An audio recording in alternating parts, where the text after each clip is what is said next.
For almost half a century, the finest players of the planet have gone toe-to-toe for this prestigious invitational title. It means everything. You know, the Masters is one of the rewards for being in the top 16. It's a big match, big tournament, no matter when you play here at Ali Pali. It's such a tough tournament to win, and every player you play in this tournament is a class act.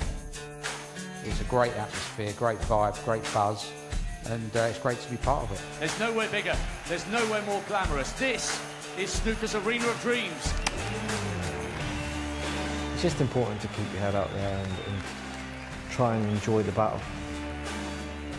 I'm just delighted that I've booked my place in the last 8, and I'll take whoever comes. A match can change on one shot, so you always have to be on your guard, you know, every single frame. As long as I can keep fighting and keep thinking clearly, then I give myself the best chance to perform. Welcome to the quarterfinals. Everything goes.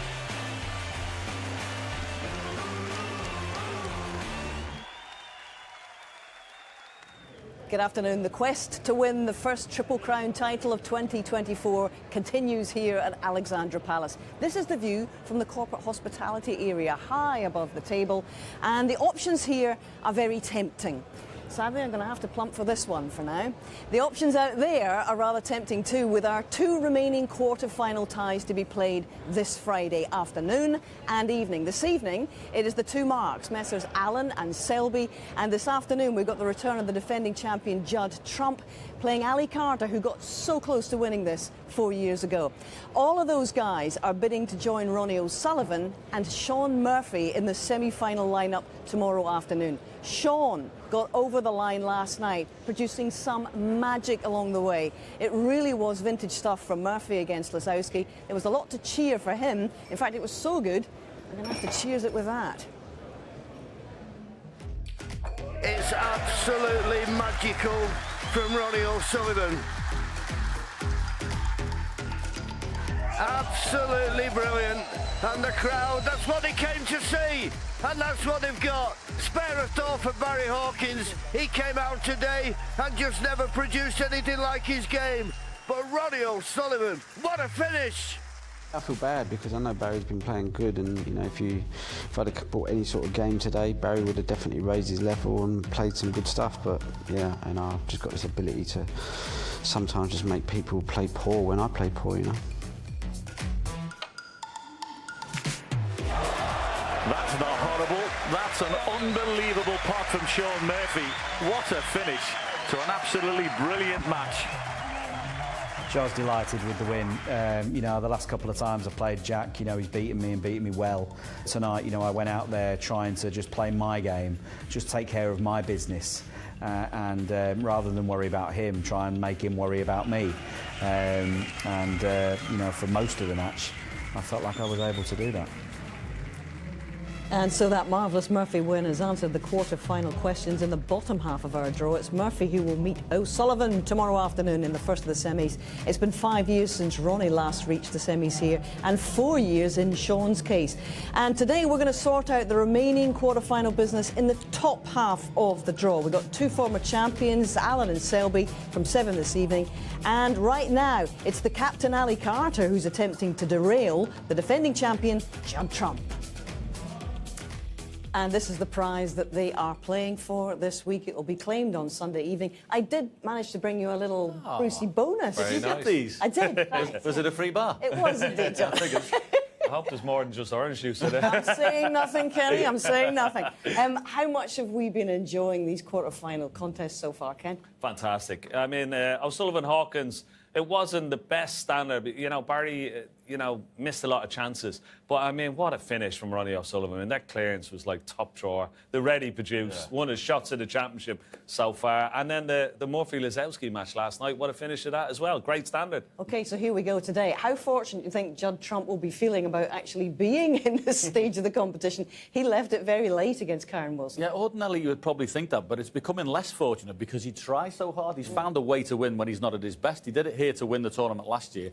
Very similar first-round performance. Could have easily gone out, but he's hanging in there, Ken. He's trying hard, isn't he? He is, yeah. He's sort of he's got this sort of innate ability now, hasn't he? That even when he's not playing at the top of his game, you know, he can still manage to win. And he's done that so far this season. I mean, he's had a tremendous, you know, last 6 months, you know, winning all those titles. And he's been very, very consistent and a tough man to beat now. Yeah.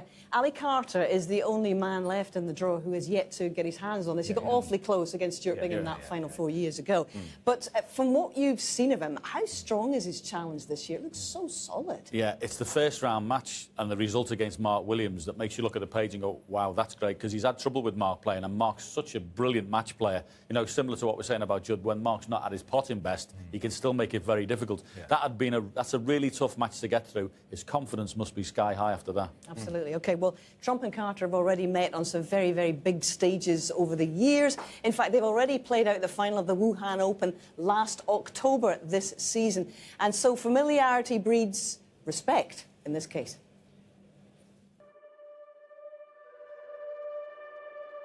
I know I'm playing well. I've put the work in on the table. You know, I've committed to doing certain things, the right things. Every match is a final. You've got the 16 best players in the world here. They're all a toss of a coin.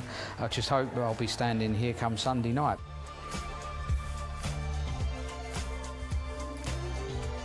Me and Ali have had some great battles over the years.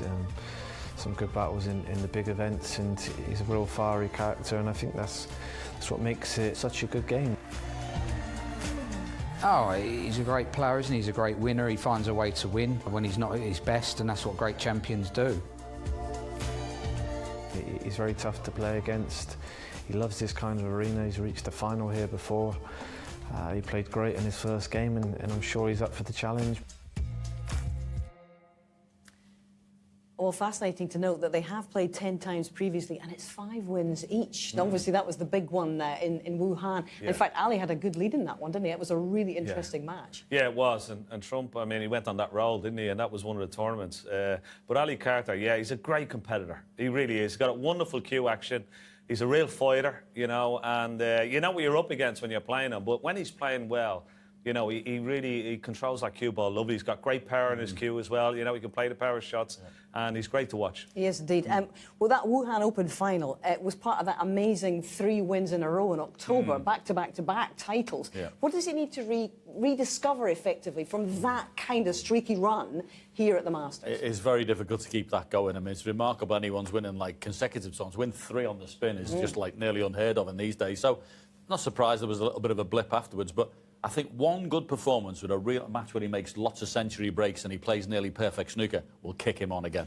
Now, Carter, of course, is a 2-time Crucible finalist. He's been to the Masters final. He's been a former world #2. What an amazing return to form for him over the last 13 months. Yeah, it's great to see, you know, and as I said, he has the pedigree. And, you know, matches like this, he's really up for. You know, he doesn't live that far away. He loves the atmosphere. He said he couldn't hear his name being called out by Rob Walker. The noise was so deafening the other day. But, yeah, he's a great player. I think it's going to be a really close match, this. OK, and a very intense one as well. Listen, there's nothing wrong with feisty. Feisty's fine, as long as you just don't let it boil over into losing your temper. But it just shows you, you know, he likes to be combative. Nothing wrong with that. Absolutely not. Well, there is a semi-final spot on the line this afternoon. We are all ready for our 3rd of the quarterfinals here at Ali Pali, and MC Rob Walker is about to get things underway. It's all yours, Rob. Thank you. Good afternoon, ladies and gentlemen. The prospect of a Saturday night semi-final looms large for 4 players today as we focus on 2 men in top form. It's hard to believe that last year they contested 11 finals between them, and they both arrive here as major title holders. 2 very different characters, but they'll both relish the reception they're about to receive from this sellout Ali Pali crowd. It's showtime here at the Mr. Q Masters.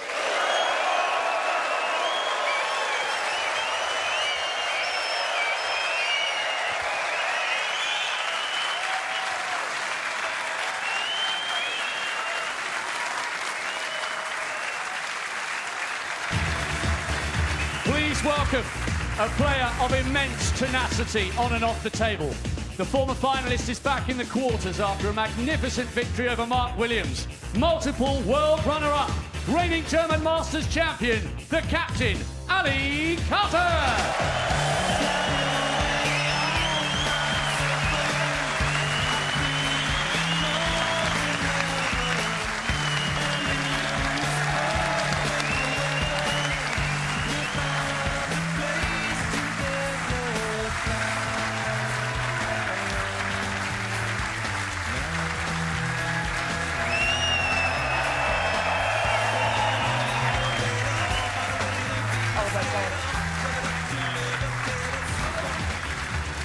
his opponent, winner of 3 titles already this season.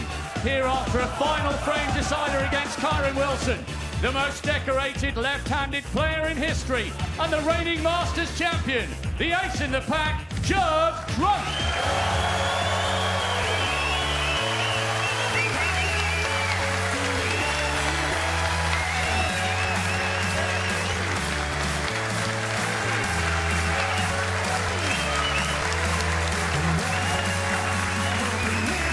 So here we go, the 34-year-old defending champion, the world number 2 Judd Trump against Ali Carter, the 44-year-old former world number 2.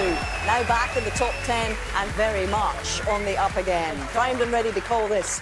Stephen Hendry and John Virgo. Good afternoon, fellas. Good afternoon, Hazel. Good afternoon, everybody. Well, the reaction from the crowd when the players are introduced, you can see the delight on the players' faces. Thank you, the first frame. Judd Trump to break. Generating such a great atmosphere, and